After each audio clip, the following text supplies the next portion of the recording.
నమస్తే వీటీ న్యూస్ కు స్వాగతం. ముందుగా ముఖ్యాంశాలు చూద్దాం.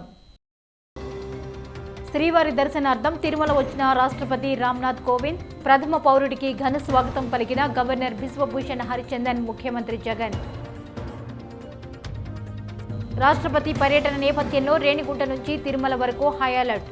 పర్యటన విజయవంతమవడంతో ఊపిరి పీల్చుకున్న చిత్తూరు జిల్లా అధికారులు. కార్తీక మాసంలో జరగాల్సిన చొక్కాని ఉత్సవాన్ని కరోనా వైరస్ కారణంగా రద్దు.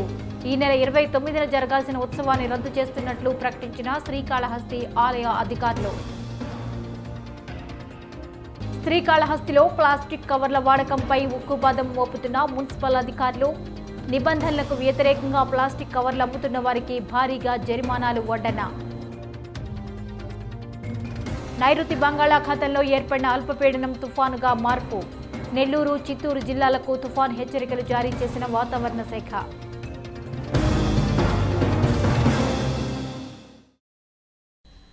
తిరుమల పర్యటన కోసం రాష్ట్రపతి రామ్నాథ్ కోవింద్, ముఖ్యమంత్రి వైఎస్ జగన్మోహన్ రెడ్డి ఈరోజు ఉదయం రేణిగుంట అంతర్జాతీయ విమానాశ్రయానికి చేరుకున్నారు. ఈ సందర్భంగా వీరికి రాష్ట్ర మంత్రులు, ఎమ్మెల్యేలు, అధికారులు, పార్టీ నాయకులు ఘనంగా స్వాగతం పలికారు. ఈ సందర్భంగా శ్రీకాళహస్తి ఎమ్మెల్యే బిఎఫ్ మధుసూదన్ రెడ్డి రాష్ట్రపతి రామ్నాథ్ కోవింద్ను, ముఖ్యమంత్రి జగన్మోహన్ రెడ్డిని శాలువాలతో సన్మానించి జ్ఞాపికలను అందజేశారు. ఈ కార్యక్రమంలో ఉప ముఖ్యమంత్రి నారాయణస్వామి, రాష్ట్ర పంచాయతీరాజ్ శాఖ మంత్రి పెద్దిరెడ్డి రామచంద్రారెడ్డి కూడా పాల్గొన్నారు.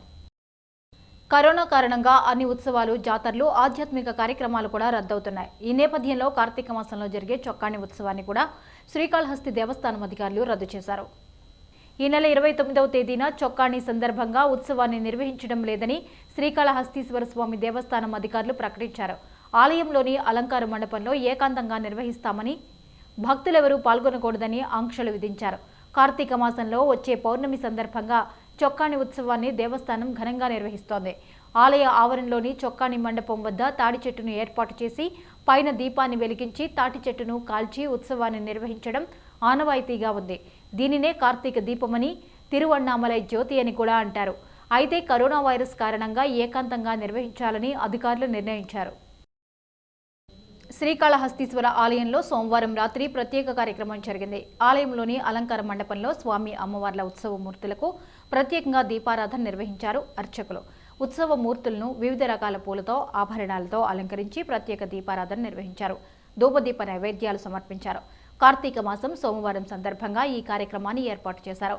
మృత్యుంజయ స్వామికి అర్ధనారీశ్వర అలంకారం చేసి దీపారాధన నిర్వహించడం జరిగింది.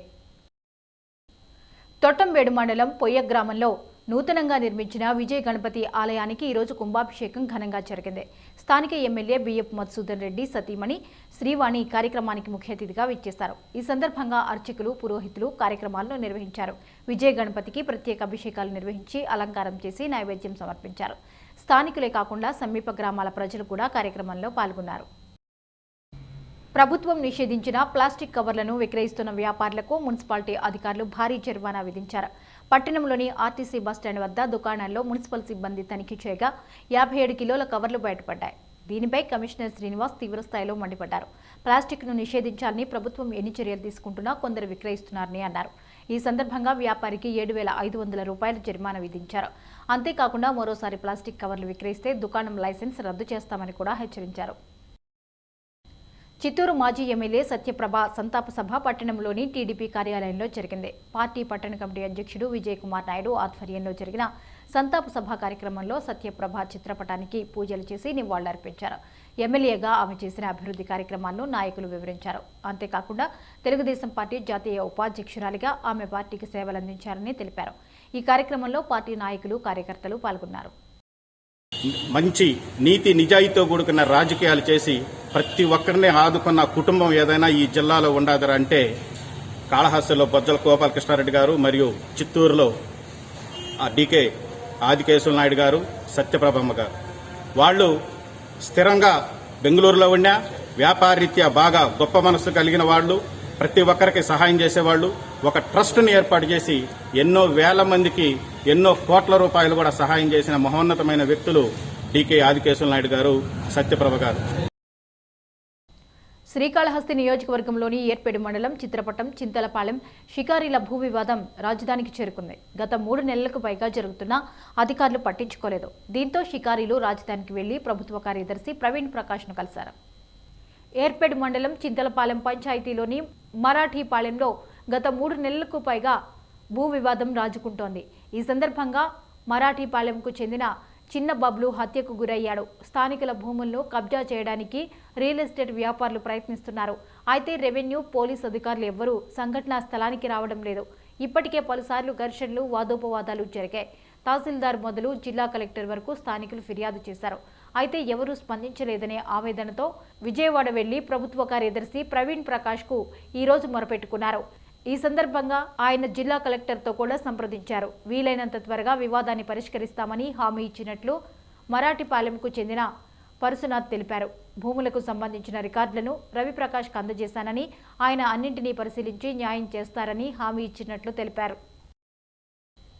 ఈ నెల 26వ తేదీన జరగనున్న జాతీయ స్థాయి సమ్మెపై ఈరోజు కమ్యూనిస్టులు, ప్రజా సంఘాల వారు శ్రీకాళహస్తిలో సమావేశం నిర్వహించారు. సిపిఎం కార్యాలయంలో జరిగిన సమావేశంలో సిపిఐ అనుబంధ సంఘాల నాయకులు, వివిధ కార్మిక సంఘాల నాయకులు పాల్గొన్నారు. కేంద్ర, రాష్ట్ర ప్రభుత్వాలు తీసుకుంటున్న నిర్ణయాల వల్ల అన్ని వర్గాల ప్రజలు ఇబ్బందులు పడుతున్నారని నాయకులు తెలిపారు. ప్రజల నిరసనను తెలియజేయడానికి 26వ తేదీని సమ్మె తలపెట్టామని, విజయవంతం చేయాలని కోరారు.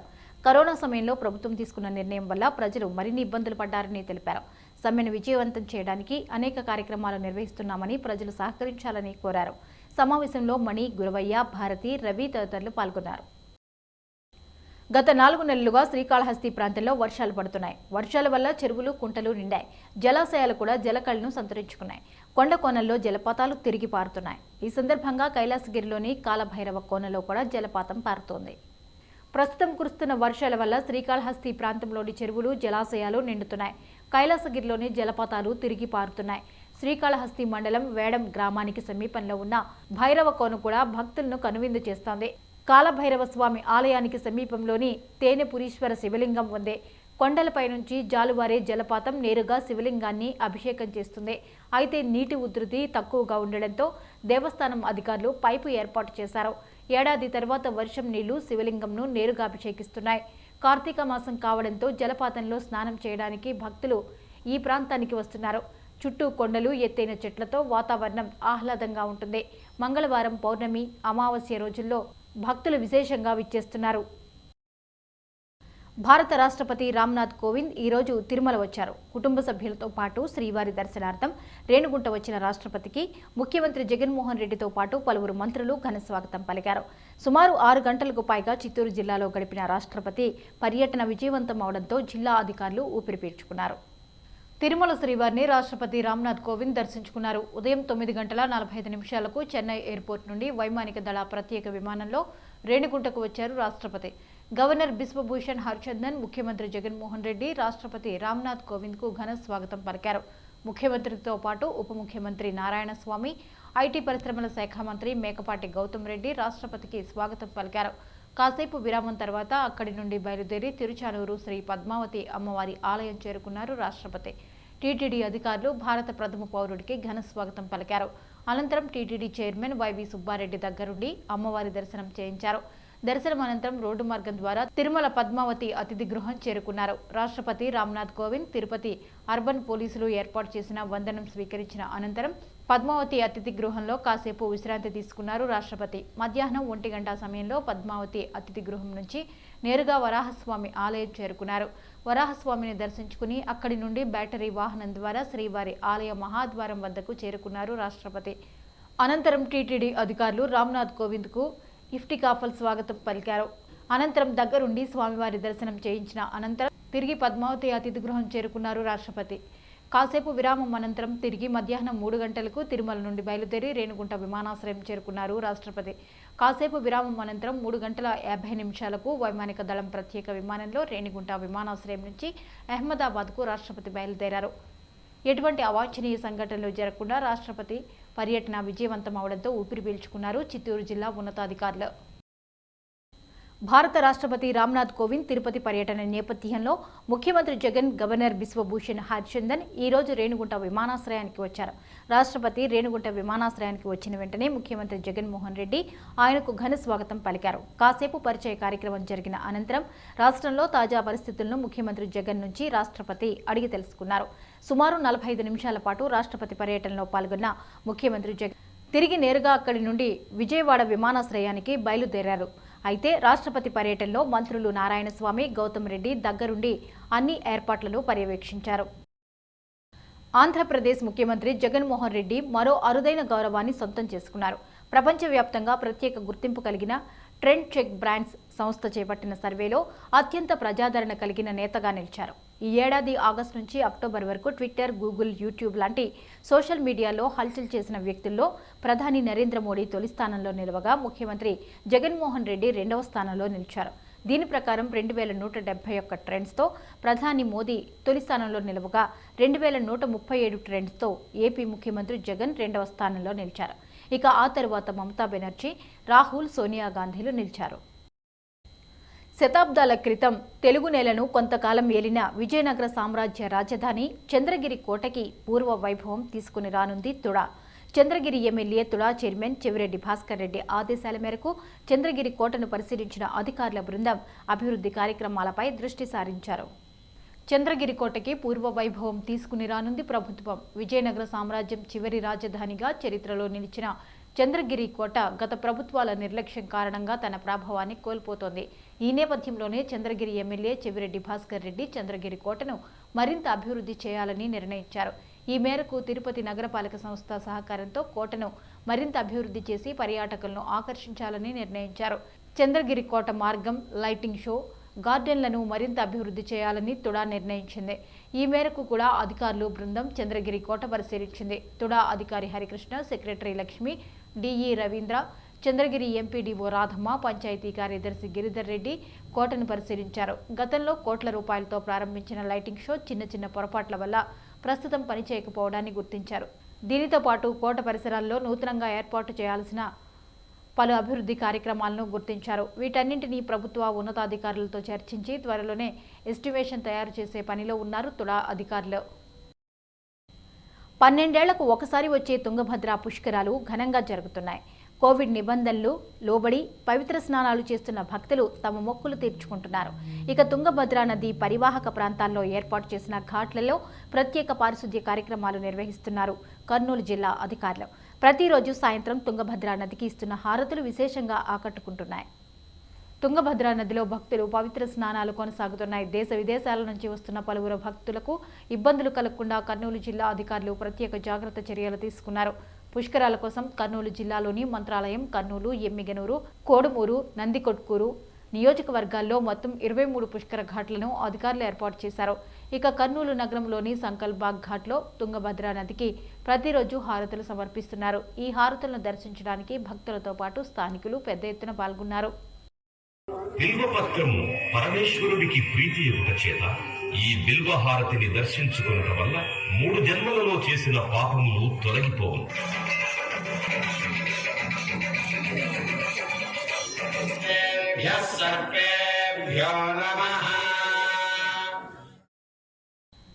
నెల్లూరు, చిత్తూరు జిల్లాలకు తుఫాను హెచ్చరికలు జారీ అయ్యాయి. బంగాళాఖాతంలో ఏర్పడిన అల్పపీడన ద్రోణి తుఫానుగా మారి నెల్లూరు, చిత్తూరు జిల్లాల వైపుగా ప్రయాణం చేస్తోంది.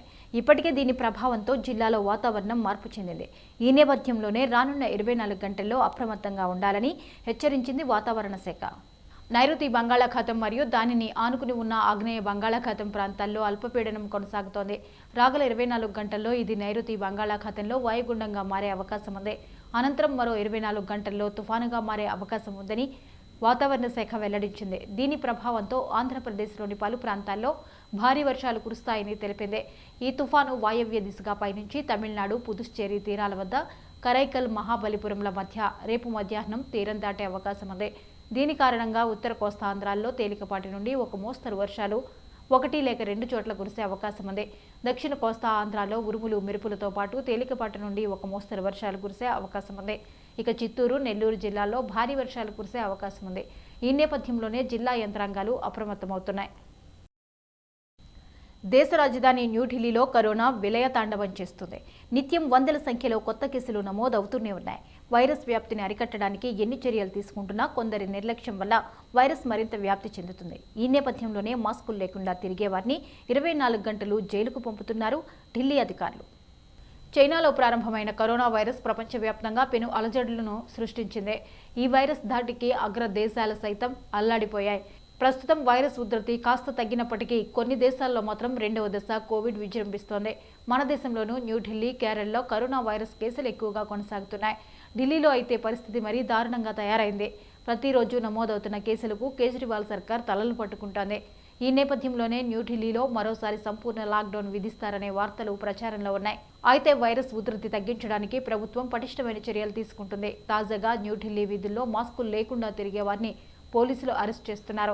నిర్లక్ష్యంగా మాస్కులు ధరించకుండా ఉండే వారి పట్ల కఠినంగా వ్యవహరిస్తూ జైలుకు తరలిస్తున్నారు. 24 గంటలు జైల్లో ఉంచిన అనంతరం తిరిగి విడుదల చేస్తున్నారు. ప్రభుత్వం వైరస్ వ్యాప్తిని అరికట్టడానికి ఎన్ని చర్యలు తీసుకుంటున్నా కొందరు నిర్లక్ష్యం వల్ల వైరస్ మరింత వ్యాపిస్తుందని ఢిల్లీ ప్రభుత్వం గుర్తించింది. ఈ నేపథ్యంలోనే కఠిన చర్యలు తీసుకుంటున్నామని, ప్రస్తుతానికి పరిస్థితి అదుపులో ఉంది అన్నారు న్యూఢిల్లీ ఉన్నతాధికారులు. వీటి న్యూస్ ముగించే ముందు హెడ్లైన్స్ మరోసారి చూద్దాం. శ్రీవారి దర్శనార్థం తిరుమల వచ్చిన రాష్ట్రపతి రామ్నాథ్ కోవింద్, ప్రథమ పౌరుడికి ఘన స్వాగతం పలికిన గవర్నర్ బిశ్వభూషణ్ హరిచందన్, ముఖ్యమంత్రి జగన్. రాష్ట్రపతి పర్యటన నేపథ్యంలో రేణిగుంట నుంచి తిరుమల వరకు హై అలర్ట్. పర్యటన విజయవంతమవడంతో ఊపిరి పీల్చుకున్న చిత్తూరు జిల్లా అధికారులు. కార్తీక మాసంలో జరగాల్సిన చొక్కాని ఉత్సవాన్ని కరోనా వైరస్ కారణంగా రద్దు. ఈ నెల 29న జరగాల్సిన ఉత్సవాన్ని రద్దు చేస్తున్నట్లు ప్రకటించిన శ్రీకాళహస్తి ఆలయ అధికారులు. శ్రీకాళహస్తిలో ప్లాస్టిక్ కవర్ల వాడకంపై ఉక్కుపాదం మోపుతున్న మున్సిపల్ అధికారులు. నిబంధనలకు వ్యతిరేకంగా ప్లాస్టిక్ కవర్లు అమ్ముతున్న వారికి భారీగా జరిమానాలు వడ్డన. నైరుతి బంగాళాఖాతంలో ఏర్పడిన అల్పపీడనం తుఫానుగా మార్పు. నెల్లూరు, చిత్తూరు జిల్లాలకు తుఫాన్ హెచ్చరికలు జారీ చేసిన వాతావరణ శాఖ.